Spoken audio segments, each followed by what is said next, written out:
Namaste and hi friends, it's Parvati here with Visionaryveda. I wanted to take a moment. I'm still not in my normal set and setting. I am coming to you from the coast of Oaxaca in Mexico. It is really hot today and I am sitting in my room with the fan on, wanting to make this video. So apologies for the rooster crowing and cackling and my hair flying all over the place, but I did want to jump on here real quick because I wanted to share with you a very powerful opportunity that we're all being given, okay? We are given an opportunity to revise, review, and be open to grace. We have 3 planets in retrograde simultaneously in the Moksha Trikona, or the water trine. Apologies for sweating here, but anyway, the water trine. So the Moksha Trikona, what does moksha indicate? Moksha, at its highest sense of the word, is liberation. Liberation of our soul from the cycle of death and rebirth. That is the highest form of moksha. But moksha is also liberation in the form of waking up, becoming aware of the truth. It is actually a very joyous energy, the energy of waking up and becoming aware of the removal of some kind of ignorance or some kind of fallacy of our perception. So it is such a grace-filled time right now. We have the beautiful, exalted, and most benefic planet Jupiter. Jupiter is the karaka, or the signifier of our jiva, of our life. He is also the dharma karaka. He shows us, he gives us life, and he also bestows our purpose of this life, our dharma. What is our duty? What is our path that we need to undertake with this life that we have been given? This is Jupiter. Now, Jupiter is going retrograde in his exaltation sign of Cancer, and in his own nakshatra, or fixed star, known as Punarvasu, which is the bearer or the bringer or the return of the light. So he's casting light onto us. He's casting his grace onto us. And the beauty with retrograde planets is that their energy is stronger. Why is that? Because they're closer to the earth. So their light is stronger. We receive their light stronger. We receive their energy stronger. So we get impacted by these planets on a deeper internal level. Again, when planets are retrograde, we get a second and even a third chance at things that perhaps we missed while the planet was moving forward, right? So Jupiter moving forward into Cancer wants to bless us with a sense of feeling at home, whether it's in our physical home, whether it's in our physical bodies, a sense of security, a sense of knowing our purpose and feeling secure enough in ourselves to undertake that. Feeling brave enough, feeling that we are supported in that path. So that is the mighty Jupiter retrograde in Cancer. Then we have, and he just went retrograde yesterday on 11/11, okay? Then we have the planet Saturn, who has been retrograde in the water sign of Pisces. Now, just as Jupiter is our dharma, Saturn is our karma, the actions that we are taking. What actions are we taking? What are the intentions of our actions? Is it for the benefit of everyone? Because Saturn is sitting in Pisces, in the sign of unity, of oneness, of togetherness, right? Of no boundaries, even though Saturn casts boundaries. So is our action selfish to benefit us, or is it something that lights us up that we wish to share with others? Because when we share our light with others, we're automatically doing something. We're serving others in a specific way. When we're not looking at what to gain, but we're looking at what we can give. So Saturn has been retrograde in the sign of Pisces now since July of this year. He will turn direct on the 27th or the 28th of November.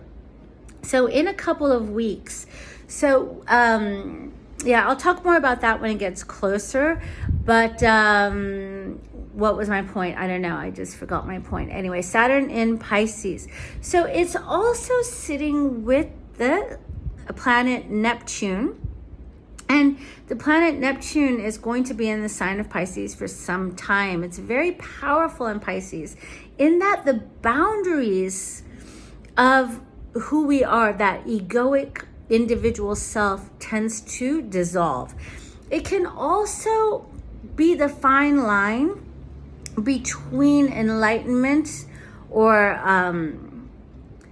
awareness of our unity and delusion.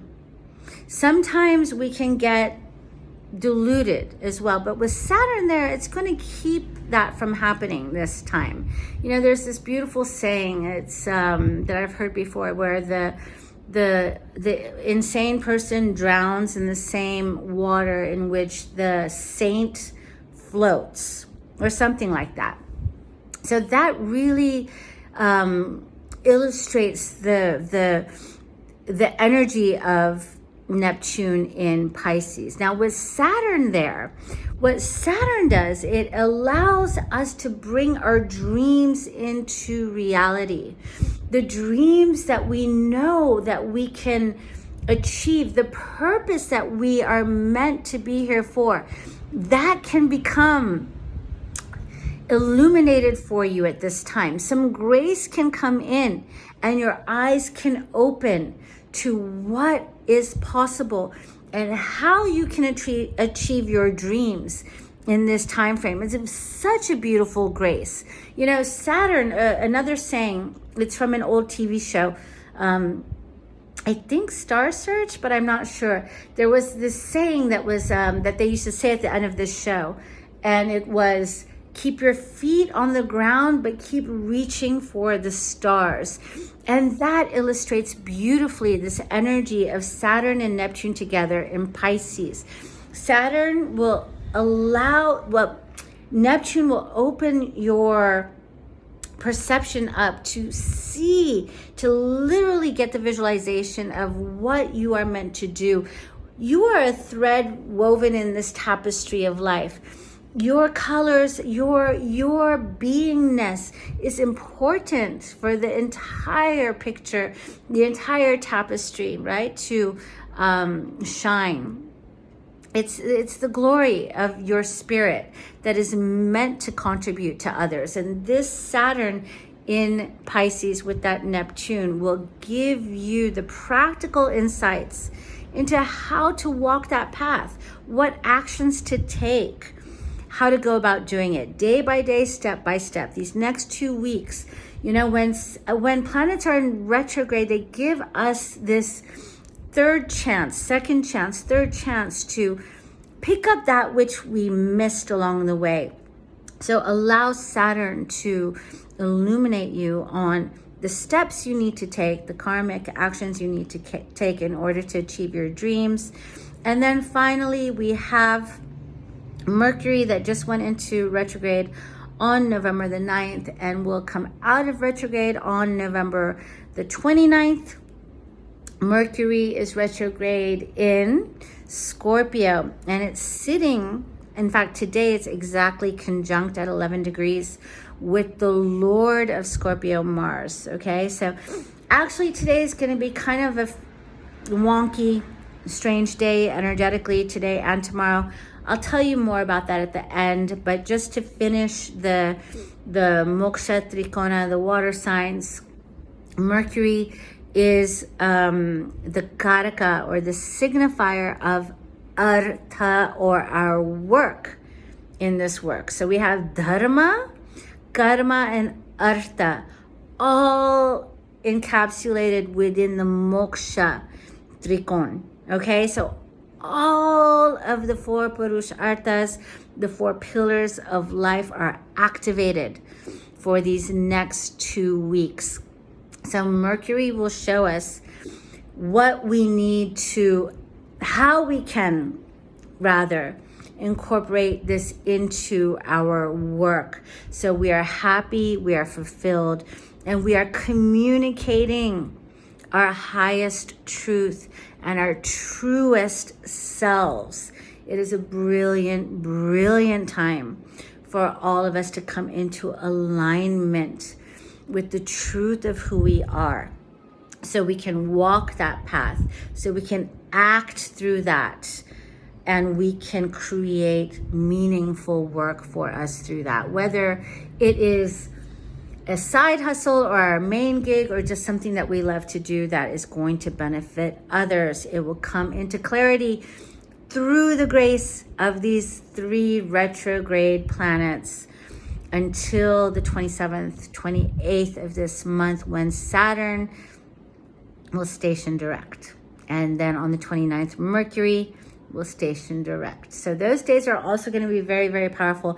And I'll talk a little bit about that in my next video. But I just wanted to alert everybody to the grace that we're all going to receive. It will be an internal intuition, realization, awakening for us all.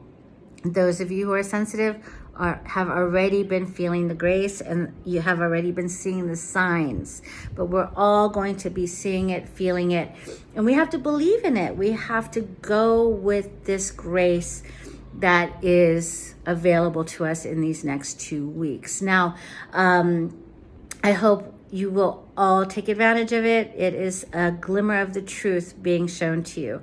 Now, these few days, let me just talk about that because I brought it up. These few days are a bit wonky, okay? Because we do have an exact conjunction of Mercury and Mars in the sign of Scorpio. So some transformation trigger is going to be activated with that.